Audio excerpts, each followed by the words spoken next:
Hello. Let's talk a little bit about skillful responses as a parent in trying times. We all know parenting is messy by nature and kids are just doing their job when they explore their power and test our boundaries.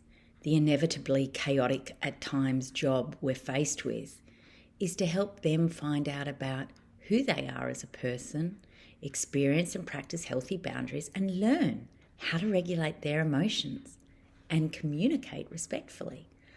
On any given day, that is a huge ask for both the kid and the adult. I'm sure you've at times felt overcome with emotion and said something to your kid along the lines of, "Why do you never listen to me?" The subtext of these kinds of comments is so understandable.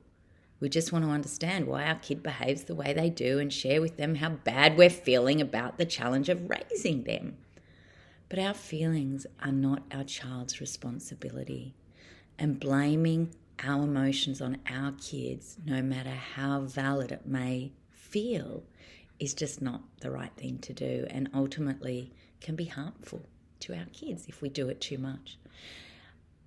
In that moment of exasperation, we forget to stop, to breathe and respond, to choose a course of action that's generative and helpful rather than hurtful and alienating for our children. Being reactive helps nobody. We all know that. But it can be incredibly hard to be skilled in the heat of the moment. And I have talked about the stop, breathe, respond strategy before on this YouTube channel. So I'd encourage you to just go back and have a look at that if you're interested. So I want to dig a bit deeper into those heat of the moment times and how we can actually avoid arguments.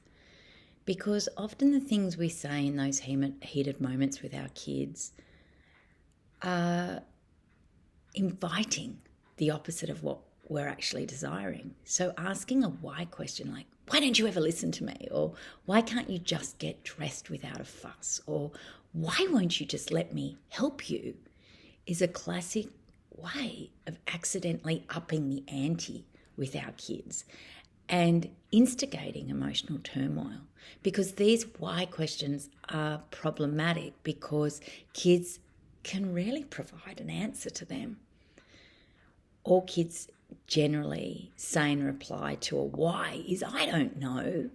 And because it's often delivered as a criticism, they'll tend to feel attacked and respond very defensively or shut down entirely. So that sort of questioning creates a situation where the child feels as though whatever they say or do, it won't be right. And that's really not much of a motivator for good choices. So I do believe that arguments never benefit our relationship with kids, and it's not possible to be an in-charge parent while we're arguing with your kid. Remember, in-charge parents should be here and our kids are at the bottom. It's not that we don't want to hear what our kids have to say. It's just we're in charge and they're down here. We love them and we want to hear what they have to say, but we're in charge. So when you're feeling hurt, frustrated, or angry, it can take all of your strength to stop yourself from launching into an immature and destructive communication cycle with your young person. When you give into those boiling over moments and argue at your kid's level, you open yourself up to being unable to be their role model. You stop being in charge, and it's really hard to gain and maintain their respect or to address problems constructively. It's not a winning combination, but we've all been there, and we're all a work in progress. When we stuff up, know that you haven't damaged your relationship beyond repair with your kid, and commit to doing better next time and apologise. When you're feeling triggered, it's really hard to help your child to regulate their emotions, and help yourself out by focusing on your breath and, if possible, and necessary, take a moment to yourself before addressing the situation, because it can really help to keep the long-term goal of having a happy, collaborative family in sight, knowing that this stuff changes in increments, which can make it be really hard to realise how much progress we're making. I believe that each tricky situation is an opportunity to add another small, generative experience to the good formative experiences basket. But do remember, you can't be what you don't see. Kids won't know how to relate with their loved ones in a healthy way if they don't see it modelled by the adults around them. And this includes how their grown-ups relate with each other. So if you're in a relationship with your child's other parent or with somebody else, or if you live with extended family or housemates, it's really important that your child witnesses you practicing healthy, loving communication and boundary setting with everybody. Kids are unable to feel calm and safe when the vibe between the caregivers is tense and hostile. When kids constantly witness this dynamic, they tend to deal with stress by projecting their own hostility onto others in their life. And that could be their pets or their siblings or their friends or us as parents, or even other adults, their teachers. They also often worry about the prospect of parents separating and having to choose sides, and it may feel that they are responsible for the conflict. The pain of this can continue to play out long into their adult lives. So do whatever you can to demonstrate for your kids what healthy relating looks and sounds like. This isn't about cancelling all disagreements. We all disagree, and that's perfectly healthy. But what it is about addressing disagreements with calm, respectful, and self-possession, using I statements and showing compassion and good listening skills, and maintaining your own personal boundaries. People who see this kind of communication modelled through their childhood find it so much easier to seek out friendships and relationships based on this level of maturity and respect. One of the most powerful techniques available to parents is the use of their attention.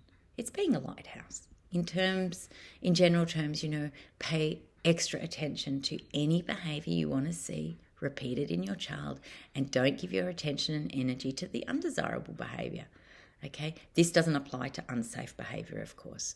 And it's not about withdrawing your love. It's just about showing your child how to productively redirect their efforts and energy. And we want to send your attention elsewhere when they're engaging in annoying behaviour. Don't comment on it or them at all. Just focus on something else without making a big show of it, and give your full awareness immediately when the frustrating behaviour stops, and offer them some warm comment that acknowledges their more desirable behaviour. Some parents prefer to signal to their child to get them to stop, or signal to their child their intention to disengage. For example, I can't talk to you when you yell at me, and what I'd like is for you to use your calm voice. And this strategy teaches children that they can't get your attention by doing irritating or inconsiderate things. They learn that acting in a reasonable and considerate way brings your attention and positive feedback. Remember, there are so many things we can do as a skillful parent to manage the tough times. And I hope that from listening to some of my YouTube clips, or working through my online courses, or reading my books, you feel like you have a solid bag of tricks forming. Take care.